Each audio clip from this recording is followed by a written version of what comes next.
zono wache ekisikirizo bache eki just twajja buzino naye kangende ngeje ndio ni musajja nze munaku nemanyi nenzijanja ge ebintu by'emikono nayiga byanviiri era olwajja wano lwamala okusoma enviiri naye nakatuuka waka naye n'omukwano gwange yali Kampala eyo ngankubira ngamba ngeje waiza okusoma enviiri wona certificate jangu e Kampala tutandike naye ogende e Kampala tebyamberera byangu naye ne ebbaluwa naye rije nalaga nga ebbaluwa yete bagirawo makulu naye ntandika ne bansawo ne sente zitandikibwako naye nawo butono natandikira nze mu kusiimuula nasiimula saluni emyezi 8 olwali okuvawo bali bakoze saluni empya ne bampa obwa manager bwa saluni eyo nga mpya yabadde kirina nga nfuuse manager kweyo saluni.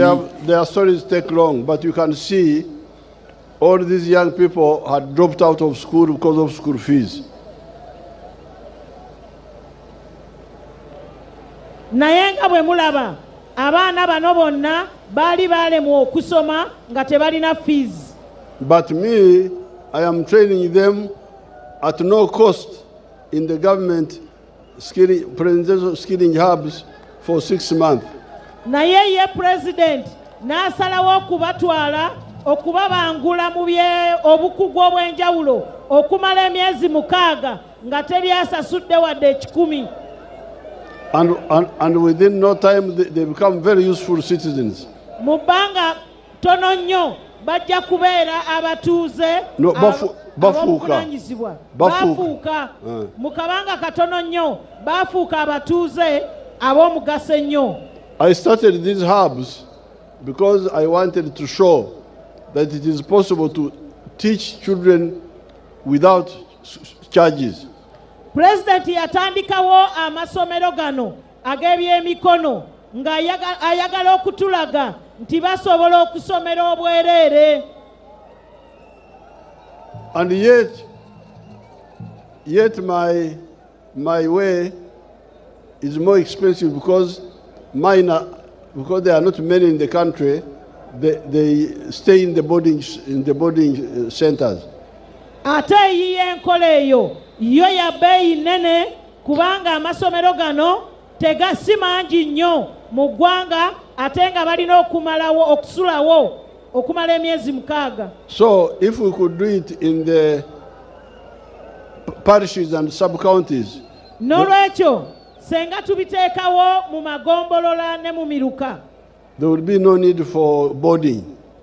kijja kuba tekyetaagisa kubanga basulayo. Therefore, where we are going, n'olwekyo gye tulaga, we are going to be very bakambwe on the issue of no school charges in government schools. N'olwekyo tugenda kubeera bakambwe nnyo kwabo abasasuza abazadde sente.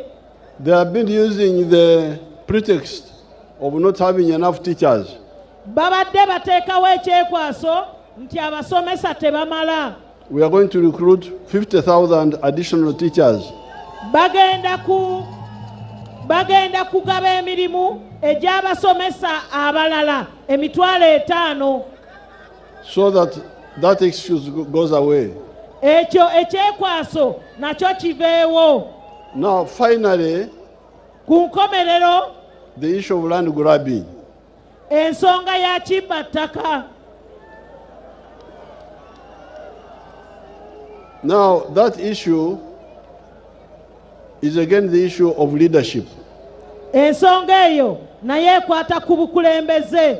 Ejja lwa bukulembeze. This is because in the CA, NRM stood firm on the side of the Bibanja people. Kubanga bwe twali tukola ssemateeka, NRM yayimirirawo ku lw'abantu ab'ebibanja.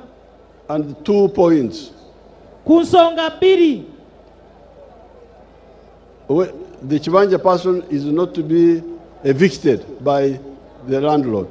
Nti ow'ekibanja tateekeddwa kugobwa ku ttaka ng'agobwa nannyini ttaka.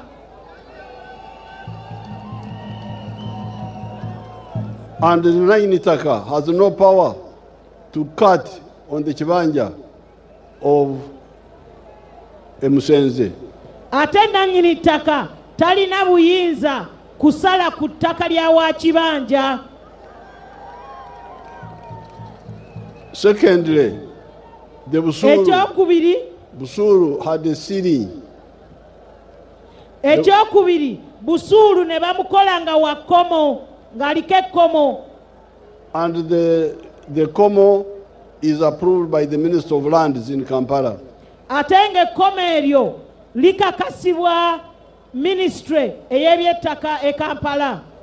The landlords complained, Bannannyini ttaka beemulugunya saying that the busuulu is too small.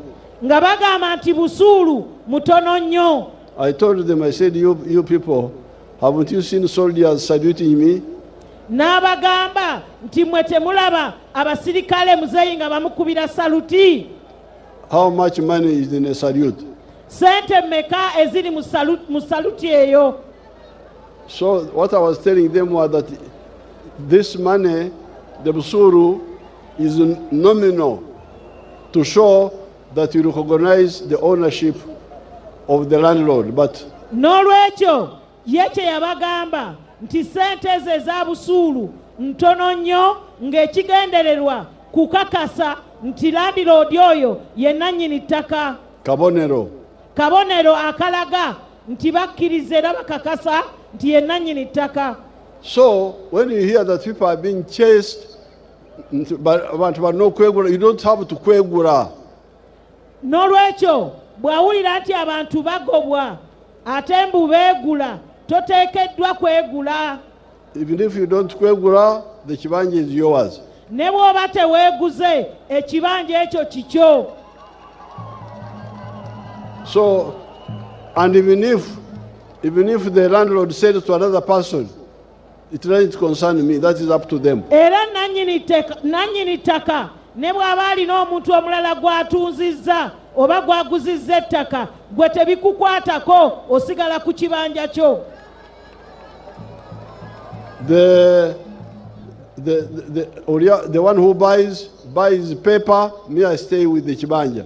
Oli abaaguze agula ekyapa kye n'abeera nakyo, gwe n'osigala n'ekibanja kyo. Agula ekipapula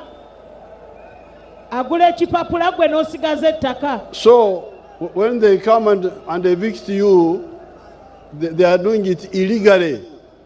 N'olwekyo bwe bajja ne babagoba bakikola mu bumenyi bw'amateeka. And this is where your leaders should come in. Wano abakulembeze bammwe we balina okujjirawo. And because for them they know the laws. Kubanga bo bamanyi amateeka gano. The only little loophole which you are going to sort out is some of the landlords refuse the busuulu. Omwaganya gwokka oba eddibu eririwo erigenda okukolwako nti eriyo bannannyini.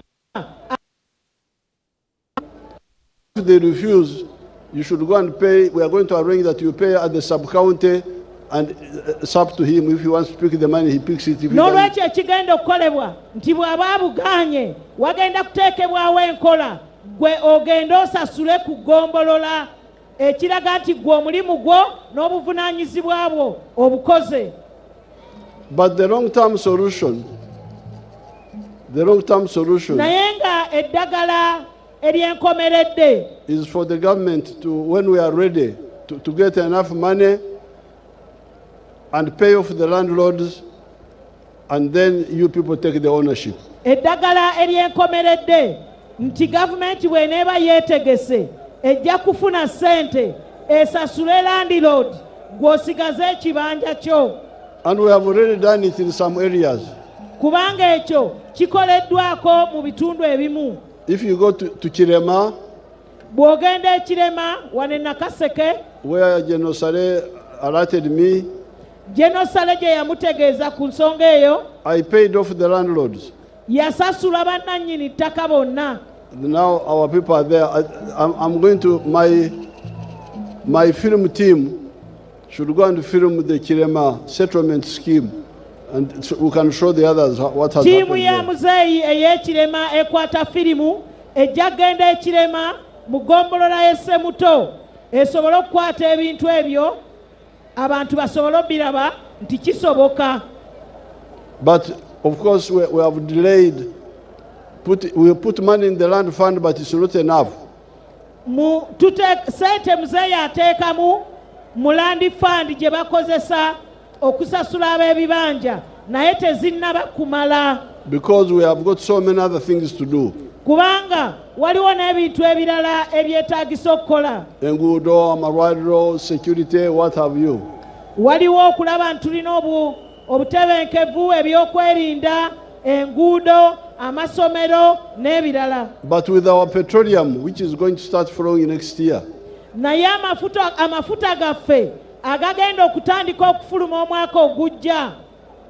laga abaana bano amafuta gaffe. Show them the kabatulage ku mafuta ga Uganda we gatu